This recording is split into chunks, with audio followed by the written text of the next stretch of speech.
tell you something, chat. I've been wanting to kill myself.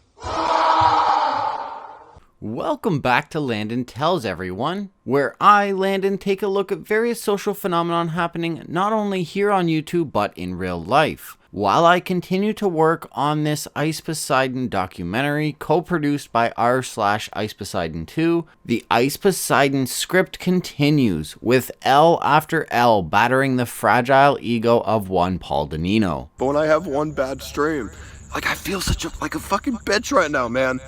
But I have other, I don't know. Just other issues as well. Kicking off the dramatic events over the past 24 hours was Sam and Andy heading over to the Scuffed Mansion last night on March 19th in order to further protest his exile from the CX community and request a piece of his property back, a knife. Mr. Denino, you have come out of your lair, sir. Have you found my knife yet? Well, sir, you shall pay the shekels. I mean, dude, I just want my knife, bro. I haven't bothered you. Well, can you pay me for it? So why don't you fight me at UFC X3? This, unbeknownst to all involved, would be foreshadowing for the events that would unfold the following day, that being missing property. Side note, the change of the CX network that happened today was predicted months ago by a loyal Purple Army member named Art. Today unraveled as a typical uneventful day in the land of the CX network, with EBZ entertaining the entire network on his daily errands and the entire Scuffed Mansion still sound asleep. The local FBI department would be suiting up for a raid of the Scuffed Mansion. Ladies and gentlemen, we got him. News first broke on Twitter by Adam22 that Ice Poseidon's house got raided by the FBI, followed by Keemstar. Among those tweets was a response to Ice's tweet from yesterday saying something came up and he wouldn't be streaming and that he might be going somewhere soon. It was then that reports started to come through on IP2 that Ice had been communicating in-game through RuneScape as well as on Discord. Scattered reports began to piece together a story that is still unfolding. Mexican Andy had moved all of his stuff out of the mansion yesterday. Hyphonics is apparently going to Austin to hang out with Miskiv and Erob. Blade is very likely with Keemstar. Harvey J is on his way back to Atlanta. Marie is headed back to Paris. Kitty is on Twitch along with Hyphonics. And so suddenly the Scuffed house that was once full of streamers is suddenly a barren wasteland of trash.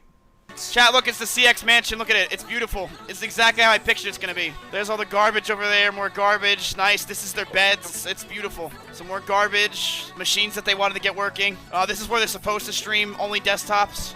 Oh, here's the $70,000 car. So what does this all mean? Has IP2 officially won? Ice shut down his Reddit a month ago, almost to the day, and now his streamer house seems to have been shut down by none other than the FBI themselves. IP2 is claiming responsibility, however nothing can be certain at this point. The rumor mill is still churning out theory after theory, from theories based on screenshots of Ice quitting in order to move cities and completely stop doing IRL, to theories of Ice going to jail for an extended period and or quitting streaming altogether. Once news broke, Sam and Andy and Ski Mask Andy quickly went to the house to see what was going on. Harvey J was seen getting out of Blade's Cadillac and Ski Mask Andy got an exclusive interview from SSJ. We want to tell Ice to come and stream in Hollywood and that he's fine. He got a free pass. He doesn't want to. He doesn't want to? Yeah, we just want to say Ice needs to come back to IRL. I don't think he's coming back to IRL. Damn. He'll come back on stream in like a couple days. Okay. He don't want to come out here and talk to me? I mean, I don't really met him, so I never really met him, so I don't blame him. Talk on screen. Okay, but if there was some issue about safety, we could literally... I think it's not just you guys. There's okay. Safety issues. Okay, that's the main thing. He doesn't have to... It's not anything about him being nervous. I are trying to figure out how to do IRL again without him getting in danger. Because he almost is too famous at this point, right? Too many people recognize him. It is really hard. Yeah, we can walk around for security. IRL in LA is not safe. But that's... I think IRL in other places are safe. Okay. So we're going to try to figure out how to get him out of LA every once in a while to do IRL. cool. SSJ said that ICE can no longer stream in California because it's too dangerous, and that they would be looking to move to a city where ICE can stream. This was also confirmed by ICE himself in RuneScape. Apparently, he's not allowed to stream in California, although that does sound kind of bogus. And ICE's community is very accustomed to lies and manipulation. Perhaps it was determined that ICE was running a business out of the mansion and he's no longer allowed to host a streamer house in a residential area, that being Tarzana. The details are quite sparse, but there's no shortage of possible theories. One thing is for sure though, the entire CX network is currently undergoing some drastic changes. And in some cases, this could impact live streaming going forward forever. The entire future of the CX network and ICE Poseidon is currently being called into question. Today is a day that will live in infamy in the minds of all fans of live streaming and those of the CX network. Many are claiming that today marks the end of the CX network and the dreams of a streamer mansion by ICE Poseidon, all brought down by its once greatest ally and now biggest enemy, Reddit. The long sought after dream seems to have been in crumbles after an apparent FBI raid and ban on all streaming in California or Los Angeles by ICE Poseidon. With ICE blaming r/ICE_Poseidon2 for all of these recent actions made by the FBI, saying that IP2 had lodged enough complaints to the city of California that ICE has now been banned. There is also a rumor that somebody spoofed ICE's number and filed multiple bomb threats, although all of that is not confirmed. Allegedly spoofed ICE Poseidon's phone number and made a bunch of bomb threats. That's what we're hearing now. We're going to stand the story and get you all the details. And speaking from the RuneScape log, quote unquote, there may not be any more streams anytime soon if things continue to go this route. Everyone in the house is getting kicked who is not me and Voldasad, who is not streamers. This is a real kick to the fan base and especially the people who put their futures and careers into the CX network. It was through comments made by ICE Poseidon on RuneScape that we also get a further picture of what the future of ICE Poseidon and the CX network seems to be. You seem to forget I'm the only streamer CX really needs. If I quit, then I'm shutting everything down for the sake of living a normal life. This obviously calls into question the many people who have latched themselves onto the CX network and ICE Poseidon in general. The many people that require the CX network for their livelihood. The many people who have been told to leave Twitch and leave other options in order to go on the CX network and to go on the ride that ICE Poseidon had claimed would be something that would be long-lasting and fruitful for all of them, including the butlers who are now stated to be staying at the CX mansion, even though they were told they can make thousands and thousands and thousands of dollars streaming. It is now completely up in the air if they will be able to stream, even though they're still asked to be staying there doing their jobs. ICE Poseidon has clearly said that he blames IP2 for this entire downfall, of which I am currently working on a documentary that is co-produced by r/ICE_Poseidon2. ICE told CX News that it was only a swatting and that everything else is only a rumor, which is clear damage control in my opinion. Completely contradicted by ICE himself on Discord using Kimberly's account, so nothing at all can be confirmed. From ICE Poseidon, when asked to come on the news and make a statement or to get a video response, stated that it was only a swatting and that everything else is rumor. Now, this goes into directly against statements made by ICE Poseidon himself on his girlfriend's account, Kimberly, which stated otherwise. Then, a post by ICE Poseidon on the Discord was made under his girlfriend's account. Probably won't be able to stream anytime soon. Updates will come. Nobody's in jail. I don't have my phone or my computer or anything, and I'm locked out of all my shit without my phone.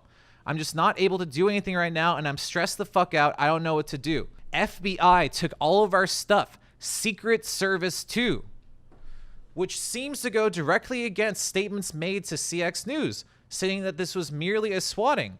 Or does it? There are so many sad elements to this situation, and a whole lot to still unpack from last night's CX news. Notably, there are a number of people in Paul's inner circle that have up and left their hometowns for the green grass of the streamer house. For example, this new editor who recently moved across the country to the house and whose dreams were coming true before his very eyes, all completely wiped away. As much as Paul wants to blame IP2 for any and all of the recent circumstances, let's be completely clear. The FBI doesn't kick your door down because of allegations or even an abundance of complaints. This is likely more serious than Paul is making it out to be, and we'll just have to wait and see how it all plays out. Just remember that Victim Andy wants to be able to blame IP2, but it was not IP2 that made Paul commit or build a career off the backs of people who are down on their luck. This is entirely Paul's doing, and IP2 is just taking up front row seats to watch what they build turn against them and implode. Like I said, reports are scattered from Ice himself in RuneScape, on Discord via Kimberly's account, as well as reports from the streamers that are closest to Paul, Mexican Andy, Hyphonics, Harvey J, etc. But it does appear that anyone in this inner circle is tucking their tails and getting as far away from the streamer mansion and Ice as possible. His developer Phineas, a longtime Ice Poseidon White Knight and of very vocal opposition to IP2, has removed all association to Ice in his Twitter bio. The channel CX Clips has now changed their name back to Latoris, and in doing so, broken the allegiance that was forged a couple of months ago, where Paul gave him an ultimatum to change his channel name and help promote Ice's channel and be allowed to continue and keep the revenue. Pretty sweet deal that he took up, and we saw a rebranding of his channel to CX Clips. That is no more. Also, and in my opinion, the real nail in the coffin is CX News being yoinked from Ice and rebranded as IRL News, extending the great production that BoneClinks and his team have already established to broader topics within the IRL live streaming space. Anyways, I would like to now go into what this channel is doing in the future. And I'd like to announce that this is actually the last episode of CX News. We appreciate all of your support, but we will be moving in a completely different direction. And we'd like to announce the formal beginning of IRL News. I think we have a new intro and everything that we'd like to show you right now. IRL News is mainly because we believe that we are fantastic at our jobs and what we do here, and we'd like to focus on many more sources other than just the CX network. We will continue to be the main news source for the CX network, but believe that our services and skills can be used in greater regard if we are more broad in our topics. So thank you so much for that, and we are very excited about the future of IRL News in general. Which is a super smart move and a natural progression from their successes on CX News. I'm a big fan already, and I wish them the best of luck, and I'm going to continue to support BoneClinks and IRL News. Now on to Paul talking about quitting. All of these posts were made in RuneScape yesterday in the heat of all the happenings. He probably said way more than he should have, and said more than he even knows at this point, saying that they, being his community, wants him to risk his life and die and get swatted and evicted, and he doesn't want that. He'd rather quit. To be honest, this fragmented Purple Army community is getting pretty wild. Some of you sick f***s actually want to see Ice get killed, and so many of you want to see him fail miserably and have a horrible life. That's on you, and that's neither here nor there. I don't entirely disagree with his opinion that hundreds of people are out to get him in a terroristic fashion, because that's not entirely wrong for what is happening. This is completely uncharted entertainment territory. Like it or not, Ice pioneered a lot of where live streaming is today. He was and will forever be known as one of the first people to do it. Trial by fire and figure out the ins and outs of growing and maintaining a large online following whilst you live stream your entire life. He may have gotten rich by exploiting those less fortunate for a slim chance at potential glory within the community. And if they fail, and overwhelmingly they do fail, they are thrown to the wolves and forgotten about. It's like a sick make a name for yourself in LA gladiator event up against all odds. Some have triumphed, even if only temporarily, while many have failed. There is a literal graveyard of people that the community has put through the Ice Poseidon cycle that cannot and will not ever be in the script ever again. That is, if there even is a future script. A lot of people are prophesizing that Ice is actually quitting. And on the other hand, I've seen a ton of arguments that his content is just going to evolve or go back to RuneScape desktop streams, but that Ice is going to continue on in the live streaming space. Both of these arguments are plausible, and all of it really depends on this FBI investigation, and if Ice decides to continue to try to produce content. Either way, it's going to be one hell of a series finale, or a season's finale, if the Ice Poseidon show does in fact get renewed mutually by the FBI and SSJ Incorporated. There are a number of fascinating social concepts that have been exhibited throughout the tenure of Ice Poseidon's career, like the exploitation of quote-unquote eccentric and often disadvantaged people for content,